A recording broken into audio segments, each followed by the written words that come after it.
Ang taong walang anino, maikling kwento ni Percival Campo Amor Cruz. Sa gabi kong lumabas ng bahay si Samuel, mangyari ay wala siyang anino. Nang bata pa siya at inilabas ng bahay ng ina upang magpaaraw, natuklasan ng ina na ang bata ay walang anino. Mula noon ay tinago na ng ina ang katotohanan. Itinago niya ang bata sa loob ng bahay hanggang sa siya ay magkaroon ng gustong gulang. Kakaiba ka anak, wala kang anino. Ilihim mo ang mga bagay na iyan sapagkat baka ikaw ay mapahamak. Baka isipin ng madla na ikaw ay isang kampo ni Satanas o isang halimaw at ikaw ay patayin nila. Nangilabot si Samuel sa kanyang narinig. Ibig sabihin na hindi siya makakalabas ng bahay. Hindi siya maaaring makipagkaibigan. Paano siya mag-aaral? Paano siya maghahanap buhay? Nagpasya si Samuel na sa gabi lamang siya lalabas ng bahay at iiwas na mapatapat sa liwanag. Isang gabi ay pinuntahan niya si Tandang Putin, ang albularyo. Sabi niya kay Samuel, ayon sa pagkakaalam ko, ang taong walang anino ay anak ng dyablo.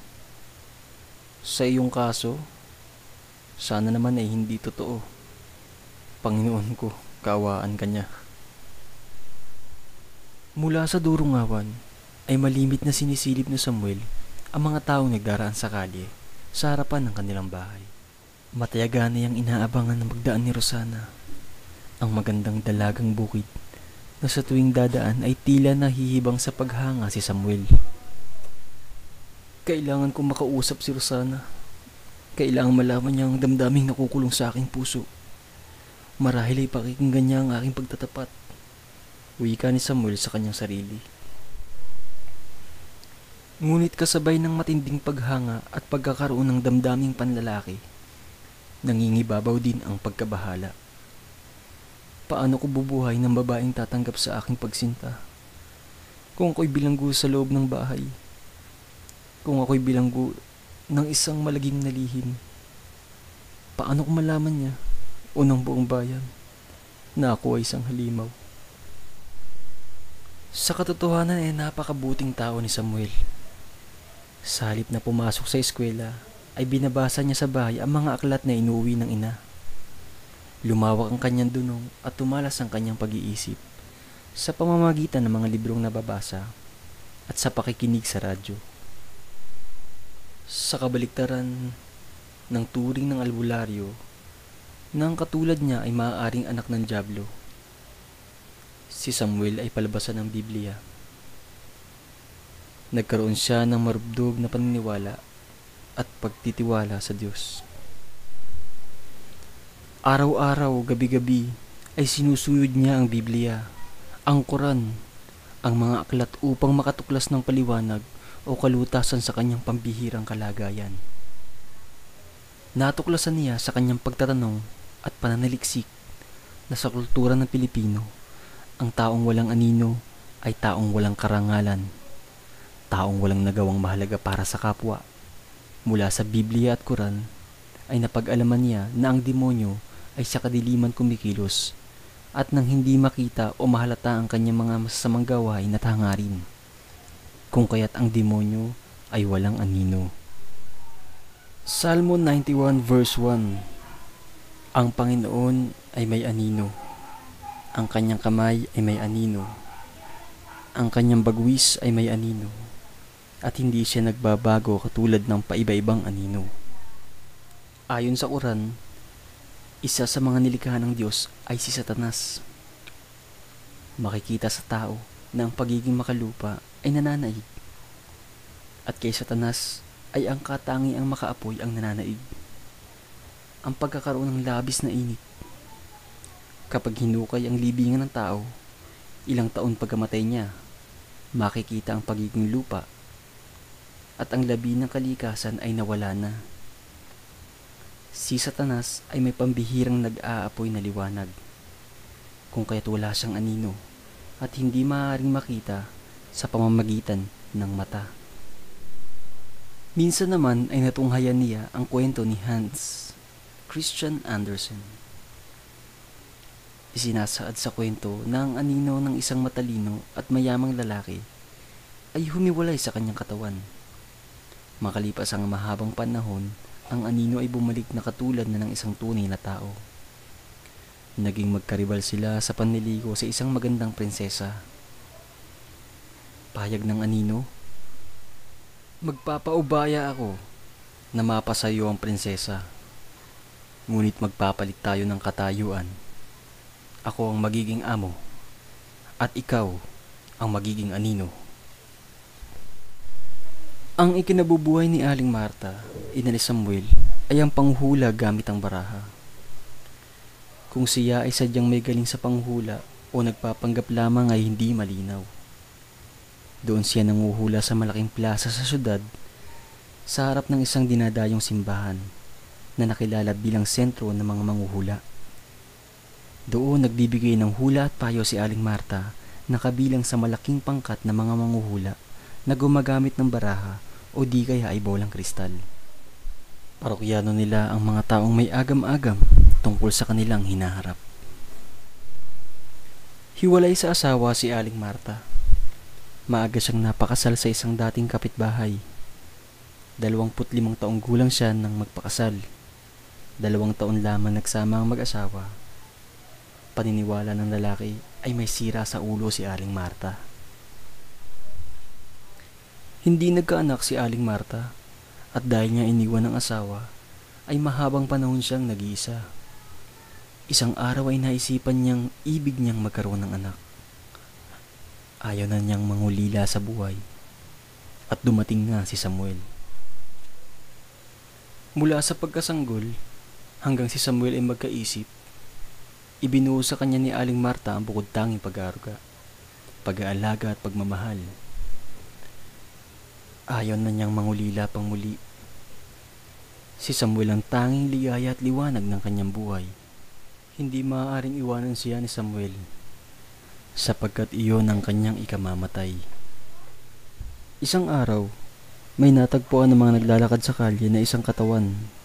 Sa may gilid ng kalye na makapalang tubo ng damo, ay natagpuan nila ang isang babaeng wala ng buhay.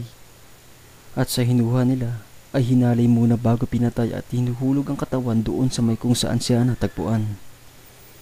Ang kinatagpuan ng katawan ay doon sa bahagi ng bayan kung saan naninirahan si Samuel. Nag-imbestiga ang mga pulis. Ibig nilang madakip kaagad ang taong malay at pumatay sa nasabing babae. Nabatid ng mga pulis matapos na pag-aralan ng bangkay at magtanong-tanong sa mga taong nakakilala sa biktima. Ang nasawing babae ay nagngangalang Rosana. Walang iba kundi ang dalagang malimit dumaan sa harap ng bahay ni Samuel. Ang babaeng pinagtutuunan ni Samuel ng isang lihim na pag-ibig. Sinuyod ng mga pulis ang paligid ng nasabing bahagi ng bayan at inalam kung sino-sino ang mga lalaking maaaring may kinalaman sa pagpatay kay Rosana. Isa si Samuel sa mga lumilitaw na nakakilala kay Rosana. Isa sa mga binata sa bayan na marahil ay nagkaroon ng kaugnayan kay Rosana. Napag-alaman ng mga pulis sa pagtatanong sa mga taong taga roon na si Samuel ay isang taong mahiwaga sapagkat palagi siyang nakakulong sa bahay at sa gabi lamang lumabas. Sa makatuwid ay isa si Samuel sa pinagdududahan ng mga pulis. Marahil na siya ang salarin na gumawa ng krimen. Dinampot ng mga pulis si Samuel at dinala siya sa presinto upang doon ay matanong. Inilagay siya sa gitna ng isang maliit na kwarto na naiilawan ng isang maliwanag na bombilya. Pinaupo siya sa isang silya na nasa gitna ng silid at sa kanyang harapan. Sa kabilang dako ng mesa ay umupo ang isang investigador. Nasaan ka noong mga bandang 1:30 ng Biyernes, Mayo 28? Simula ng investigador. Nasa labas po ng bahay, sagot ni Samuel. Hindi ba't ang ganong oras ay oras ng pagtulog? Bakit ka nasa labas ng bahay? Dugtong ng investigador. Marami ang ibinatong tanong kay Samuel. At kahit na nasasagot niya ang mga katanungan na walang pag-atubili, Sapagkat wala siyang kasalanan, ay pinapawisan pa rin siya dahilan sa nerbiyos at sa alinsangan sa loob ng silid. Mainit din ang liwanag na nanggagaling sa malaking bumbilya na nakatapat sa kanyang ulo at balikat. Paano niya ipaliliwanag sa mga pulis na bihira siyang lumabas ng bahay kung kaya't hindi siya dapat masuspetsahan na siyang pumatay kay Rosana? Paano niya ipaliliwanag na siya ay sa gabi lamang lumalabas ng bahay upang maghanap buhay at mabili ang mga pangangailangan niya sa araw-araw? Sa gabi lamang, sapagkat iniiwasan niyang masilayan ng liwanag, sapagkat siya ay taong walang anino. Paano niya sasabihin sa mga pulis na siya ay walang anino? Kapag naalaman ng mga pulis na siya ay walang anino, ay tiyak na ididiin na siya bilang mamamatay tao, sapagkat ang taong walang anino ay kampo ng demonyo, isang halimaw.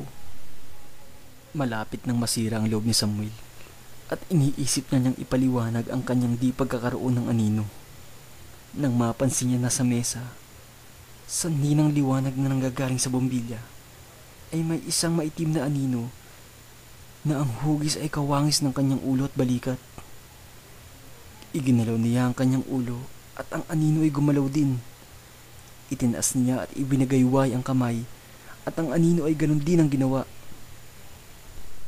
Sa loob-loob ni Samuel at taglay na matinding pagkagulat at pagkalito, sinabi niya sa sarili, "Panginoon kong Diyos, may anino ako." Matapos ang pagsisiyasat sa kanya, ay pinauwi si Samuel ng mga pulis, bagamat may bantay siya na siyang maaaring tawagin muli o di kaya ay arestuin kung magkakaroon sila ng matibay na batayan. Umuwi si Samuel na ang kanyang damdamin ay nababalot ng pagkahalong katuwaan at pagkagalit.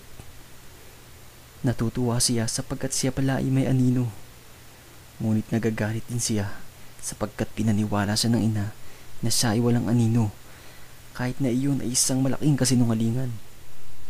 Ngunit di na niya matatanong ang ina. Di niya maaaring usigin at pagalitan pa siya. 1 taon na nang mamatay si Aling Marta. Ang katotohanan ay naging masamang tao si Aling Marta. Unang-una, ang panguhula na kanyang hanap buhay ay labag sa Biblia at sa turo ng simbahan. Wala siyang galing sa panguhula at ang mga bagay na inilalad niya sa kanyang mga parokyano ay puro kasilungalingan lamang. Pangalawa, hindi niya tunay na anak si Samuel. Ninakaw niya ang bata nang ito ay sanggol pa.